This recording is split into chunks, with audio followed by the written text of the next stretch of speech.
Bonjour tout le monde et bienvenue à ce balado collaboratif par Drouin Consultant.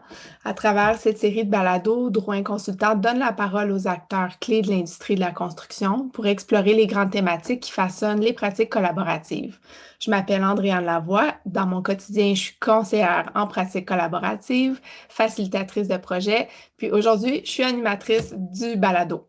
Aujourd'hui, c'est avec grand plaisir que je m'entretiens avec Gabriel Jobidon, professeur adjoint à l'École de technologie supérieure, communément appelée l'ETS, bachelier en droit et détenteur de MBA, tous deux de l'Université Sherbrooke, et docteur en philosophie du droit à l'Université Laval.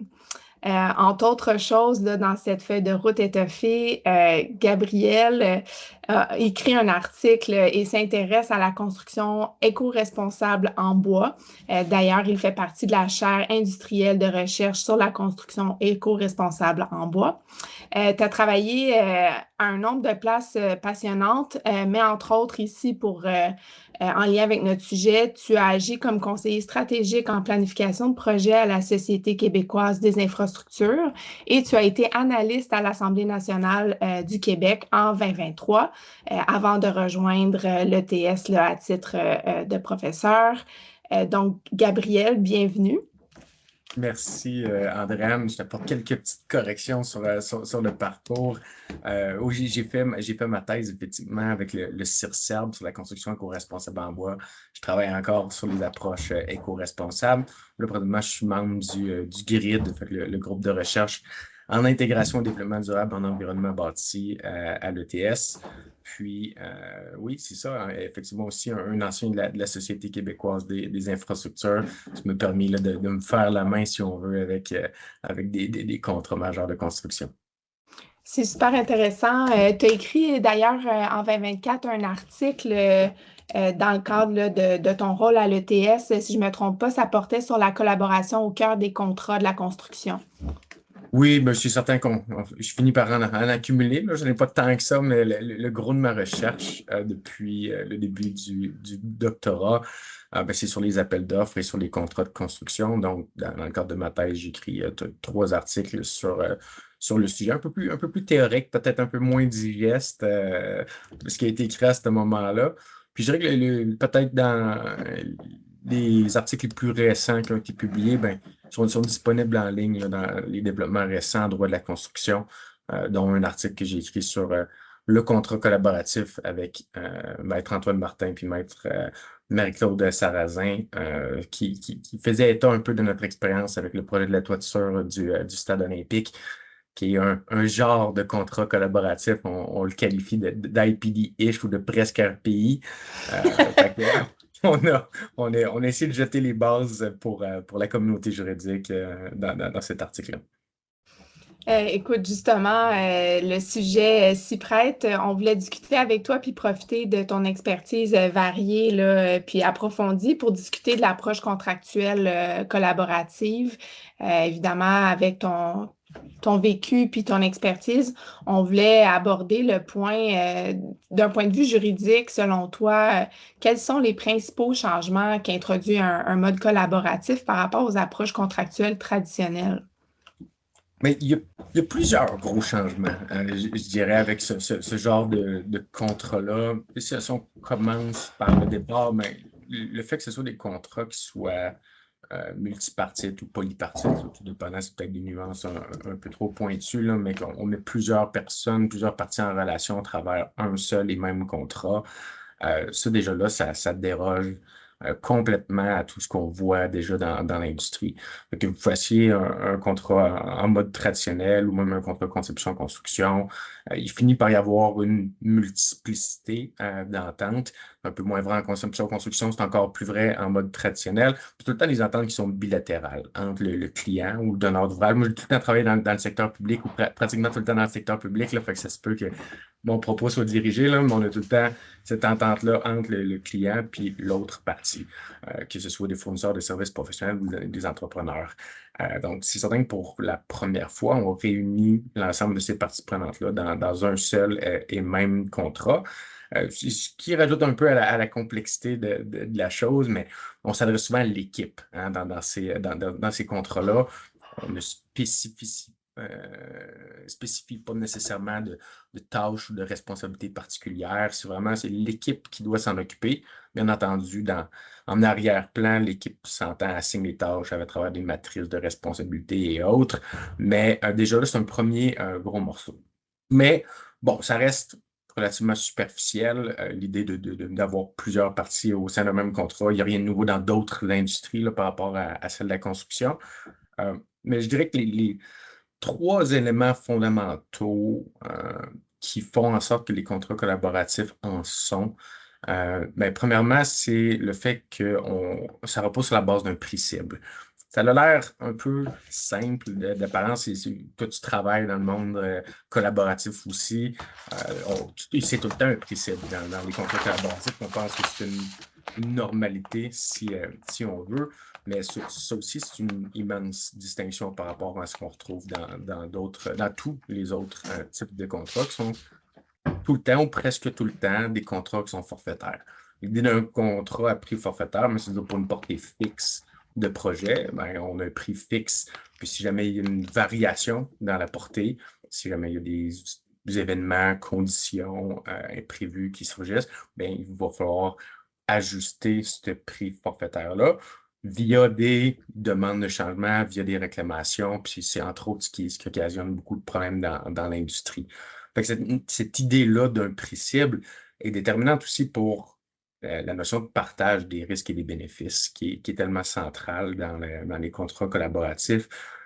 Dans un contrat à prix forfaitaire, si je te demande de venir tondre ma pelouse pour 200 puis finalement, toi, ça t'a coûté 45 tondre ma pelouse en bout de ligne parce que c'était facile, parce que tu étais bien équipé, parce que tu as été aidé, parce que les conditions météorologiques étaient favorables. Mais c'est fantastique, tu pars avec la balance, tu pars avec les 155 comme profit.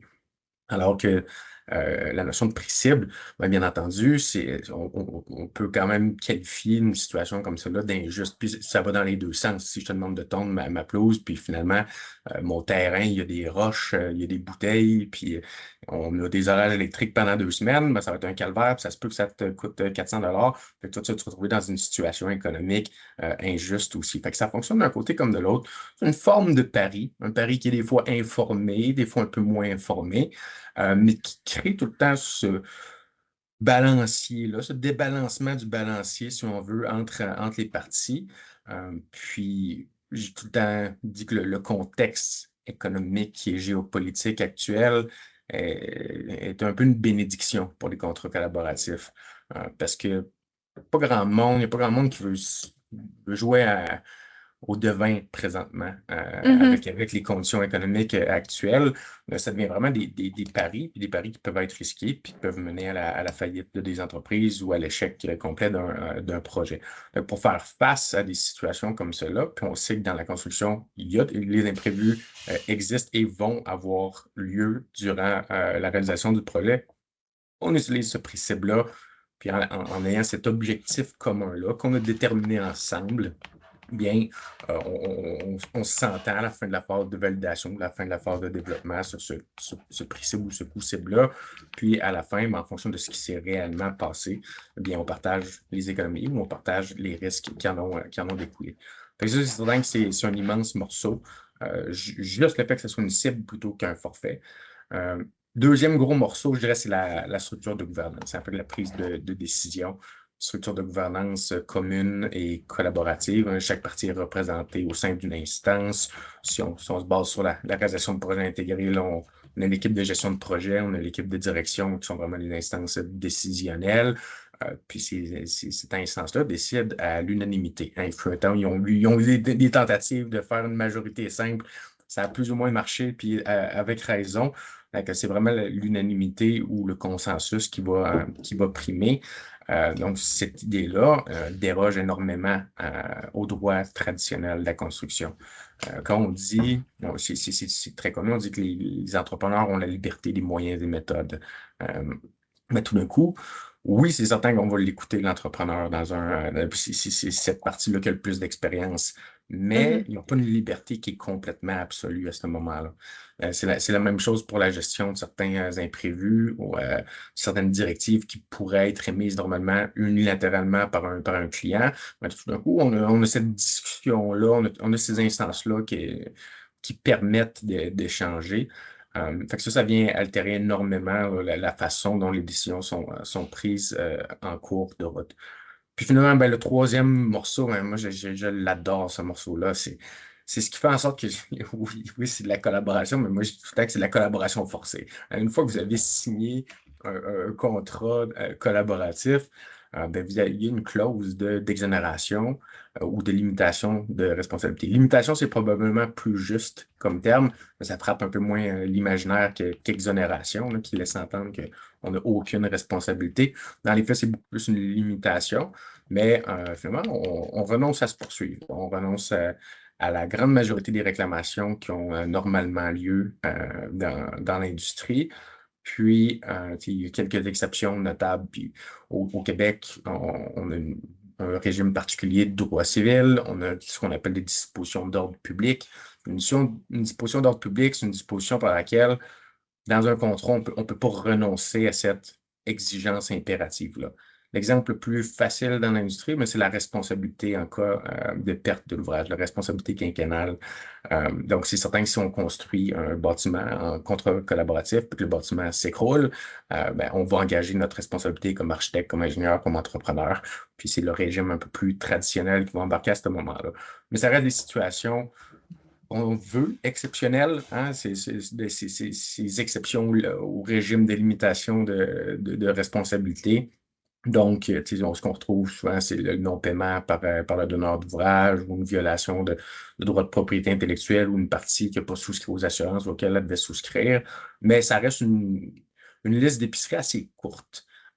Donc, tout le reste, ce à quoi on est habitué, notamment en matière de changement de conditions imprévues, si on peut passer aux erreurs, omissions des professionnels, des travaux correctifs qui sont apportés par l'entrepreneur, tout ça, ben, ça n'existe plus dans le cadre d'un contrat collaboratif.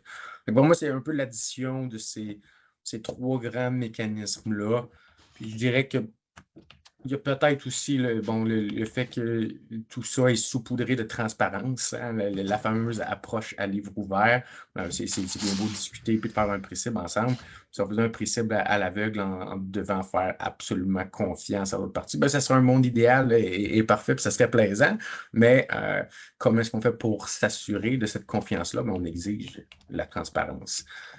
Donc, ça dépend des modèles, là. Quand on parle de mode collaboratif, on y reviendra peut-être, mais c'est pas tout le monde qui a la même définition nécessairement de ce qu'est un mode collaboratif. Donc, il y a des petites variations dans les régimes sur la portée de cette transparence-là, la quantité d'audits, la forme de ces audits-là, la possibilité par des vérificateurs généraux de venir vérifier la réalisation du contrat. Fait que, bref, il y a des variations, mais en gros, on peut se dire que l'idée, c'est qu'il y a une transparence pratiquement entière sur les coûts, ce qui fait en sorte que ça facilite énormément la création de cette confiance-là entre les parties. Puis ça facilite aussi tout ce qui est ordre de changement, hein, justement, dans les faits. Faut qu'on arrive à une demande ou un ordre de changement, ça peut se faire vite sur le coin d'une table. Des fois, c'est pressant. Fait qu'il faut il y a une situation dans des situations dans lesquelles on est pratiquement obligé de l'accepter. Quand on a un client où l'entrepreneur peut se voir imposer des changements, puis doit les Mhm. réaliser avant de régler même la question de l'encadrement financier, commercial de la chose. Donc, vraiment des situations qui sont pas faciles à gérer d'un côté comme de l'autre. Puis là, tout d'un coup, ben, s'il y a un changement, on s'assoit ensemble, on l'estime, puis on en a le cœur net, si on veut. Je dirais que oui, ça, c'est pas mal nos grands mécanismes qui font en sorte que les contrats collaboratifs sont des contrats collaboratifs puis qui dérogent énormément là, des approches traditionnelles. C'est très intéressant. Donc, avec ces trois axes-là, prix cible, structure de gouvernance, puis les limitations de responsabilité, on comprend là, ici que le donneur d'ouvrage ou le client, comme tu y faisais référence tout à l'heure, va participer avec l'équipe qui est mise en place à déterminer ensemble un prix. À partir de là, parle-moi, quels avantages vois-tu d'un point de vue juridique pour le donneur d'ouvrage qui protège parfois le dollar public de travailler de cette façon-là plutôt que de Euh, la manière classique? OK, les contrats collaboratifs, puis c'est ce que j'ai exploré un peu dans ma thèse, puis je ne vais pas trop rentrer dans les aspects théoriques, mais je trouve que c'est important de rappeler d'où viennent ces contrats collaboratifs-là. On les a pas créés juste pour le plaisir de collaborer. Quoique ça en soi, ça pourrait être suffisant, mais c'est pas vraiment c'est pas vraiment la raison de leur apparition. Euh, Tout ça, ça vient de ce qu'on appelle les contrats relationnels. Peut-être une expression qui est utilisée un peu à droite, à gauche, là, quand on parle de ces contrats-là. Mais l'idée d'un contrat relationnel, c'est que quand on s'engage dans une relation contractuelle, on va dépenser des frais pour prévenir l'opportunisme d'une autre partie. Donc, c'est pour ça qu'on engage des bureaux d'avocats, c'est pour ça on engage des compagnies de services conseils, c'est pour ça qu'on engage des frais financiers aussi. C'est pour essayer de limiter potentiellement les dégâts d'un côté, de se protéger, puis de l'autre, pour certaines parties, essayer d'avoir, hein, si on veut, l'autre partie. Fait que ça, c'est ce qu'on appelle des coûts de transaction. Puis l'idée des contrats relationnels, c'est de dire, ça coûte cher, des coûts de transaction. On ne les comptabilise pas nécessairement dans les projets, tout dépendant des systèmes de comptabilité, là. On ne les comptabilise pas vraiment, on les glisse en dessous du tapis. Pour les donneurs d'ouvrage, ça ne fait pas vraiment partie de leur budget en tant que tel. Pour les entrepreneurs, ça va finir par se retrouver, tous les frais de litige et autres, ça va se retrouver dans leurs frais généraux. Fait que, puis là, leurs frais généraux, ils vont les refiler aux donneurs d'ouvrage. Donc, l'idée, c'est qu'en se basant sur la confiance, sur la transparence, sur la communication ouverte, on est capable de réduire ces coûts de transaction, hein. Pour te donner un ordre de grandeur, je fais on commence un projet avec une étudiante présentement. On a fait une petite revue de littérature pour voir c'est quoi l'ordre de grandeur de ces coûts de transaction-là. Puis quand on parle de tout ce qui est en amont, fait que la préparation des contrats, la préparation de la documentation, la préparation des études ou des lettres de fiabilité, tout ça qu'on retrouve dans l'industrie, c'est 2 à 3 du coût d'un projet. Alors que quand on est, plus que ça, c'est que ce soit en mode traditionnel ou en conception-construction. Alors que quand on est après les coûts de transaction, puis c'est là que c'est les plus importants, c'est les fameuses réclamations, c'est les frais Oui. juridiques. euh, Ce qu'on a, c'est plus de l'ordre de 12% pour des modes traditionnels, puis de 9% pour de la conception-construction. Là, je le dis, on met toutes les astérisques autour avec toutes les nuances, le fait que ça se fait des études des fois qui ne sont pas nécessairement au Québec, mais ça donne une idée. Puis les chiffres sont gigantesques. C'est Mhm. 10% de la valeur d'un contrat en frais de transaction pour des réclamations. Euh, c'est peut-être pas catastrophique si on regarde un contrat unique, mais c'est catastrophique si on regarde le volume des contrats dans Mais l'industrie, oui. puis on les additionne.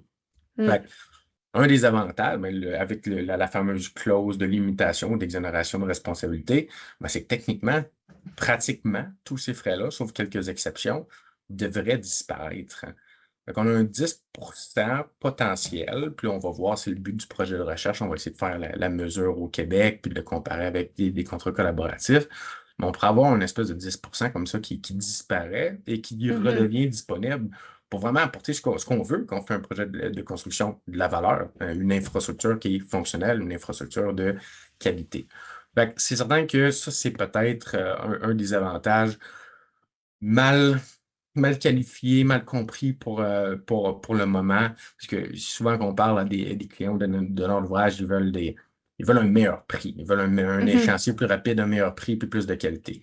Euh, mais j'essaie tout le temps de faire attention avec les promesses qui sont véhiculées par rapport à l'utilisation des modes collaboratifs.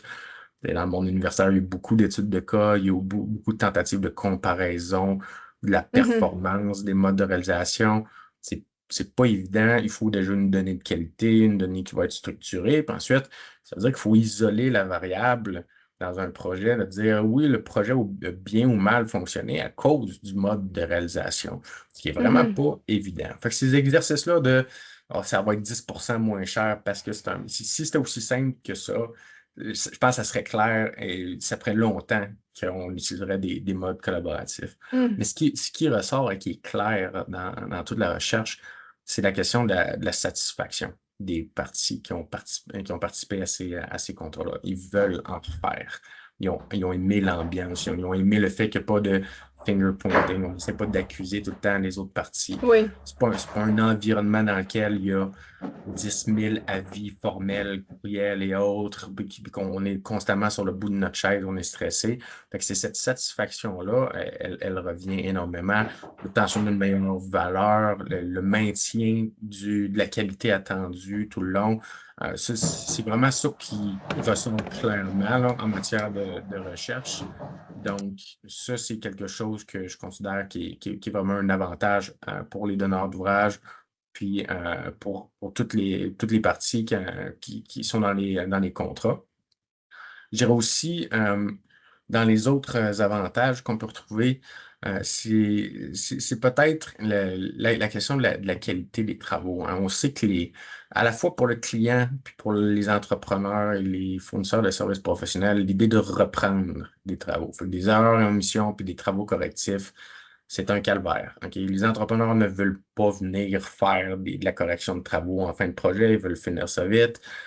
Les architectes et ingénieurs ne veulent pas se faire prendre en ayant fait une erreur ou mission qui aurait pu être évitée en ayant la discussion avec un sous-traitant spécialisé, approprié au bon moment dans le projet.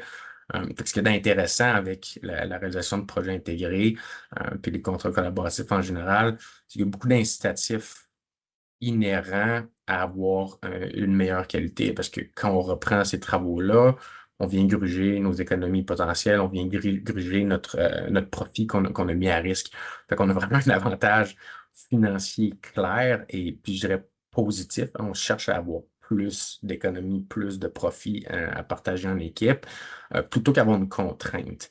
Parce que ça, on le sait que les entrepreneurs, surtout, ont une quantité phénoménale de contraintes financières. Si on pense aux retenues, justement, qui sont libérées une fois les travaux correctifs effectués. Si on pense aux cautions qui sont demandées, aux lettres de crédit, aux délais dans les paiements par les clients. Quand on accumule tout ça, puis quand on le combine avec une demande qui est extrêmement forte en infrastructure, on le sait dans les dernières années, on a eu une croissance fulgurante de la demande. Là, ça vient de cracher compte tenu du contexte économique. Puis qu'est-ce qu'on voit? Le premier ministre Carney qui dit on va relancer des projets d'infrastructure. Tu sais, c'est le petit cycle habituel du monde de la construction.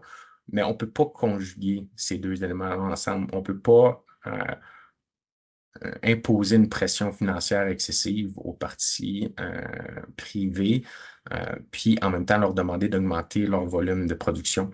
Parce que ces éléments financiers-là, ils jouent sur leur liquidité et leur capacité à réaliser des projets. Fait que tout d'un coup, dans les contrats collaboratifs, il n'existe plus, il n'y en a pas de retenue sur les travaux correctifs. Des cautions, un petit peu ou il n'y en a pas du tout, compte tenu du fait que l'idée de remplacer un entrepreneur par un autre en cas de défaut, alors qu'on l'a choisi pour ses capacités à collaborer, c'est un peu étrange. Fait que tout d'un coup, puis on essaye de faire des paiements qui sont vraiment en lien avec les courbes de déboursés dans les projets. Fait que c'est tous ces éléments-là qui viennent de réduire un peu la pression financière. Fait au niveau commercial, c'est des projets qui sont moins risqués pour les entrepreneurs. Euh, donc, ça devrait être quelque chose qui les intéresse à terme. Fait qu'il y en a beaucoup des avantages et inconvénients, mais ça donne une petite idée là, de quelques avantages commerciaux qu'on peut en tirer, là. C'est vraiment intéressant en lien avec les avantages puis le partage des risques et des bénéfices potentiels. As-tu senti chez le donneur d'ouvrage ou chez les professionnels une réticence jusqu'à présent vis-à-vis cette espèce d'élément inconnu qui est normalement supporté en entièreté ou majoritairement par l'entrepreneur général? Dans le cas d'un contrat collaboratif, si je comprends bien, il est plutôt partagé, là. Ben, oui, puis Je dirais qu'il y a vraiment une distinction entre les deux parties que je viens de me mentionner, là, client versus fournisseurs de services professionnels.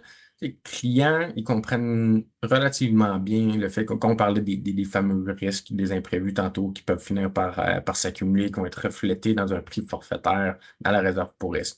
On parle souvent de la première couche, la fameuse réserve pour risque de l'entrepreneur en général. Mais cette couche-là, ben, elle comprend toutes les réserves pour risque peut-être exagérées de la chaîne d'approvisionnement. Fait que ça aussi, c'est quelque chose qui s'additionne. Puis si on dit que par-dessus ce montant-là, on va mettre un pourcentage de profit ou un pourcentage de frais généraux, ça fait vraiment potentiellement gonfler les enveloppes. Fait que les clients, en général, comprennent assez bien cet élément-là, puis ils voient une opportunité. Euh, je dirais qu'il y a quand même des craintes, entre autres la crainte qu'il y ait un gonflement du prix cible à la base. Fait qu'il y a un prix cible qui serait plus élevé, une réserve pour risque qui serait plus élevée parce qu'on pèse fort sur le crayon, mais ça peut se traduire en économie qui serait peut-être démesurée. Fait que ça, c'est une crainte que je perçois, que je vis avec différents clients, donneurs d'ouvrage, mais il y a tout plein de solutions à ça. Dans le partage des risques, souvent on dit que c'est 50-50, mais on peut faire des seuils. Le premier 5 millions va revenir directement au client. Il y a des manières de pallier à cette préoccupation-là. Pour ce qui est des professionnels, ben, c'est un changement de culture complet, hein. C'est certain que c'est pas nécessairement les firmes qui aiment le plus la prise de risque. Quand même un modèle d'affaires, là, j'exagère, mais qui repose beaucoup sur euh, un taux horaire, puis une banque d'heures, puis on fait des heures, puis en bout de ligne, on va être payé pour nos honoraires. Mais ça, c'est pas tout le temps vrai. Euh, il y a beaucoup de professionnels qui font des projets de conception-construction et ils n'aiment pas particulièrement leur position de sous-traitant dans des projets de conception-construction ou c'est les sous-traitants d'entrepreneurs en général. Puis la perception, que ce soit vrai ou faux, et puis tout dépendant des projets, mais c'est qu'il y a des contraintes qui sont associées à ça. Fait que c'est une occasion qu'on l'a vu dans le développement, dans l'historique des fameux contrats collaboratifs, d'où c'est venu, ben, dans les premiers à y adhérer, c'est l'Institut des architectes aux États-Unis. Donc, c'est certain que c'était une occasion pour les professionnels de, disons, reprendre une place à la table, alors qu'on était dans une époque où il y avait le développement de la conception-construction, puis que ça prenait son envol. Donc, peut-être pas aussi marqué comme intérêt, mais certainement, je veux dire, le modèle d'affaires demeure, c'est des heures, tu es payé au taux horaire. C'est cette idée-là de partage des risques, de partage des frais. Il n'y a peut-être pas tout le temps une maturité non plus aussi grande que les entrepreneurs en matière de comptabilité pure et dure là, d'entreprise. Souvent, c'est des ratios qui sont appliqués sur la base de leur horaire là, pour leurs frais généraux. Fait que c'est 1,5 ou 2,5 ou 3. Puis on ne sait pas trop d'où ça vient quand on va avoir les premiers audits. C'est ça, les retours des études de cas dans d'autres juridictions. Hein, les premiers audits, oups, ce ratio-là, on ne va pas le payer, on va payer c'est vrai, ce que sont vraiment vos frais généraux. Donc, il y a des petits ajustements. Je pense que tout le monde présentement au Québec, ou pratiquement tout le monde, est en phase d'apprentissage. On est dans cette fameuse courbe d'apprentissage-là. Pas tout le monde qui a la même compréhension, comme je le disais tantôt, de c'est quoi un mode collaboratif, mais c'est tout jeune et tout frais sorti du four présentement. Tout à fait.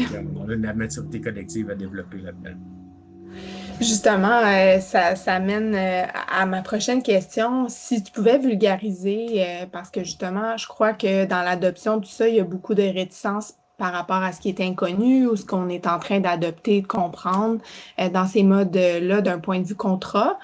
Si tu pouvais souligner quelques éléments contractuels qui, selon toi, sont essentiels pour la bonne mise en place d'emblée, là, quand on parle de ces trois choses-là principales qui différencient ces modes contractuels-là. Si tu pouvais les vulgariser pour les entrepreneurs et les participants de tout genre là, dans le secteur qui sont intéressés ou curieux, mais qui ne savent pas trop comment s'y prendre. Ben, il y a quelques conditions essentielles, sans être de la vulgarisation là, à ce moment-ci. Il y a quand même des conditions essentielles pour déployer ces modes-là. Puis, si je commencerais par, pas tant les gens au niveau projet ou vraiment les donneurs d'ouvrages en tant que tels, souvent, eux autres, vont déployer une task force, même chose du côté des entrepreneurs et des fournisseurs. Ils ont des gens, ils ont des unités qui se concentrent vraiment sur ces modes de réalisation-là, alternatifs ou collaboratifs. En général, ces parties-là comprennent. C'est pas là l'incompréhension nécessairement. Ça va être beaucoup plus dans les instances approbatrices. Ça va être des instances qui vont donner des approbations, qui vont donner du financement. On le voit beaucoup dans des enveloppes, dans des projets, par exemple, que du financement qui vient du fédéral ou du financement qui vient d'un programme pour des municipalités. Ça, ces instances-là ont tout le temps eu l'habitude d'approuver les projets sur les mêmes bases, puis cette base-là, c'est un mode traditionnel avec un prix forfaitaire. Puis étant donné qu'on dit que c'est un prix forfaitaire, comme si collectivement, on se ferme les yeux et on se dit, ben, ça ne bougera pas. Alors qu'on sait très bien que c'est faux, puis qu'il y a une croissance de coûts quand même assez significative dans ces contrats-là. Donc là, il faut faire comprendre qu'on signe un contrat sans prix. On a vu des premières annonces de projets publics au Québec. C'est quoi les premières questions des journalistes? C'est quoi les questions qu'on a de l'opposition à Combien ça l'Assemblée coûte? nationale? Combien ça coûte? Là, il faut quand même avoir un exercice de relations publiques et de communication, je pense, à ce niveau-là, puis de dire, c'est pas comme ça que ça fonctionne. On a choisi une équipe sur la base de leur qualité, sur la base de leur expérience, sur la base de leur compréhension puis leur maîtrise des processus et outils collaboratifs, puis qui permettent de créer de la valeur pour les projets. Puis ensemble, on va savoir dans 6 mois, 1 an, 2 ans, combien ça coûte. Euh, Ça, clairement, on n'est pas rendu là. Ça m'a fait bien rire voir les premières annonces pour le TGV, hein, entre autres, là, qui était en CC progressif. Puis il y a eu une enveloppe substantielle pour la phase de développement de plusieurs milliards de dollars. Puis la perception, c'était que ça allait permettre de réaliser le projet, là, alors qu'on est très, très loin du compte. Fait que, compréhension de ces éléments-là, mais vraiment par les instances, par la société civile, par les acteurs politiques. Je pense que ça, c'est quelque chose qui va. C'est ça. Je pense qu'on est rendu là. C'est ça. Les acteurs principaux, ceux et celles qui veulent faire les projets présentement, on commence à l'avoir, cette compréhension commune-là. Ensuite, c'est tous les autres qui reçoivent des dossiers qui doivent les approuver. Euh, c'est certain qu'il faut comprendre les mécanismes derrière. Je pense aussi aux éléments à valeur ajoutée qui sont cruciaux dans la réalisation de projets intégrés. En fait, s'il y a des morceaux qu'on laisse de côté dans la validation parce qu'on n'est pas capable de rentrer à l'intérieur du prix cible, ben, on a une opportunité par la suite de réinvestir la portion d'économie du client dans ces éléments-là. Puis c'est pour ça qu'on dit que théoriquement, ces modèles-là permettent d'obtenir plus de valeur. En tout cas, du moins, c'est une des raisons pour lesquelles on dit que ces modèles-là permettent d'obtenir plus de valeur. Euh, c'est certain qu'on présentement, on est dans un monde de contraintes budgétaires pour tous les organismes et ministères au public. Certain que de dire si vous avez des économies, à place de prendre les économies, puis oups, on rend flou les coffres, mais à place de dire on prend ces économies-là, puis finalement, on va rechercher plus de valeur pour notre projet, il y a un choix. Il y a un choix, je dirais, politique à faire à ce niveau-là. Donc, ouais, c'est ça. Je dirais l'une des clés de voûte présentement, là, c'est la compréhension par les instances approbatrices. Euh, Puis depuis tantôt, j'ai mentionné, bon, mode collaboratif, c'est pas tout le monde qui a la même compréhension. La réalisation de projets intégrés, c'est clair. L'alliance, c'est clair. Je pense que ces deux-là, on peut les mettre de côté, c'est des contrats collaboratifs. Ensuite, la conception, construction progressive, il faut faire la distinction entre est-ce qu'il est à prix forfaitaire ou est-ce qu'il est à prix cible.